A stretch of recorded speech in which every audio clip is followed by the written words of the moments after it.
27 जानेवारी रोजी सकाळी घडलेली ही थरारक घटना. 64 वर्षीय वंदना देवीकर यांच्यावर घरासमोरच भटक्या बैलाने भीषण हल्ला केला. सकाळची साधारण वेळ. वंदना देवीकर घरासमोर झाडू मारत होत्या. अचानक एका भटका बैल धावत आला आणि त्याने थेट त्यांच्यावर जोरदार हल्ला केला. या हल्ल्यात त्यांच्या फासळ्या आणि अनेक हाडे मोडलीत. बैलाच्या शिंगाने त्यांच्या मांडीला भोसकले. इतकेच नव्हे तर त्यांच्या डोक्याला गंभीर दुखापत होऊन मेंदूला मोठा धक्का बसलाय. तत्काळ त्यांना रुग्णालयात दाखल करण्यात आले. तब्बल 3 आठवडे आयसीयू मध्ये त्या मृत्यूशी झुंज देत होत्या. परिस्थिती अत्यंत गंभीर असल्याने डॉक्टरांना मेंदूची जटिल शस्त्रक्रिया करावी लागली. या शस्त्रक्रियेदरम्यान त्यांच्या कवटीचा एक भाग काढून टाकावा लागला. शस्त्रक्रियेनंतरही त्यांची प्रकृती स्थिर नाही. गेल्या महिन्याभरापासून त्या कोमात आहेत. सध्या त्या घरी व्हेंटिलेटर आणि ऑक्सिजन सपोर्टवर आहेत. उपचाराकरिता आतापर्यंत लाखो रुपये खर्च झाले आहेत. 27 जनवरी की बात है, ये सुबह 7:30 बजे की। मैं बच्चे का टिफिन बना के आई हॉल में, और मुझे बहुत जोर से आवाज आया तो फिर मैं बाहर भागी। फिर मैं चिल्लाई क्योंकि मैंने देखा कि सांड वहाँ पे खड़ा है और आई नीचे बेहोश है। तो मेरी आवाज़ सुन के मेरे हस्बैंड आए और हम दोनों ने उस सांड को भगाया।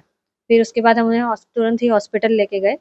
फिर वहाँ एडमिट होने के बाद डॉक्टर ने बताया कि ब्रेन को लगा है, उनको काफ़ी ऑपरेट करना पड़ेगा। उसके बाद मल्टीपल फ्रैक्चर्स है और बहुत सारे चोटें लगी है उनको, छोटी-छोटी तो बहुत चोटें लगी है। ब्रेन में जो इंजरी हुई है, जो मेन इंजरी हुई है, उसका तो ऑपरेट हो गया है, लेकिन अभी भी उनको होश नहीं है। उसके अलावा भी छोटे-छोटे उनको ब्रेन में चोटें हैं, जिसको ऑपरेट नहीं किया जा सकता। वो समय के साथ ही ठीक होंगी, लेकिन ऑपरेशन होने के बाद भी आज 1 महीना होते आ रहा है, उन्होंने आँखें नहीं खोली। कितने वेंटिलेटर और बाकी? हाँ, वेंटिलेटर पे रहे वो, कुछ 15-16 दिन वेंटिलेटर पे रखा, फिर ऑक्सीजन पे शिफ्ट किया और अभी भी ऑक्सीजन पे। आए दिन यहाँ पे इस तरह लड़ाई होती है, सांड जो है वो महानगर पालिका को मिला है। हाँ, आए दिन यहाँ पे, अभी कुछ 1 महीना पहले की बात है, इतनी जबरदस्त लड़ाई होती है, 1.5-1.5 2-2 घंटे इनकी लड़ाई होती है कि लोगों की गाड़ियां तक वो डैमेज कर देते हैं। हमारी खुद की 4 व्हीलर गाड़ी एक बार पूरी डैमेज कर दी थी पीछे से। जो सामने का घर है, उनकी पूरी 2 व्हीलर उन्होंने गिरा के पूरी तोड़ दी थी।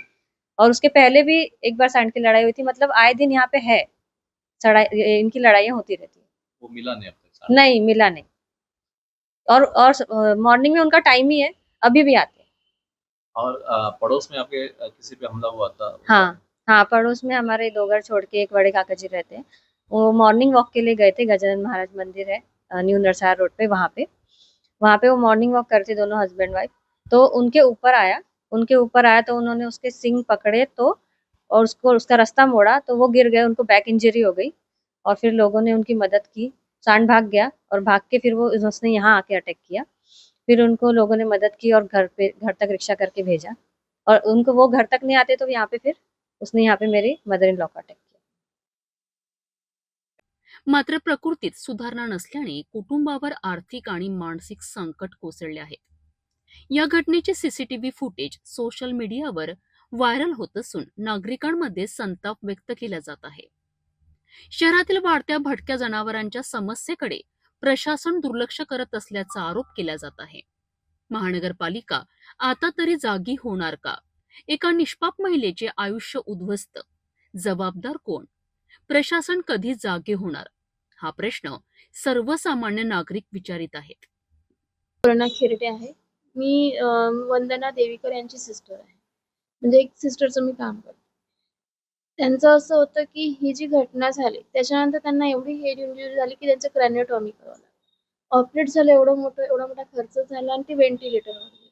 व्हेंटिलेटरवर झाल्यावर सुद्धा तिला ट्रॅकिओस्टॉमी सारखं ऑपरेशन परत करावं लागलं. ऑपरेशन झालं, त्याच्यामध्ये पण तिची एवढी स्थिती गंभीर आहे की ती आता पण अनकॉन्शियस आहे. कॉन्शियस लेवलवर कुठलंच मुवमेंट नाही आहे तिचं.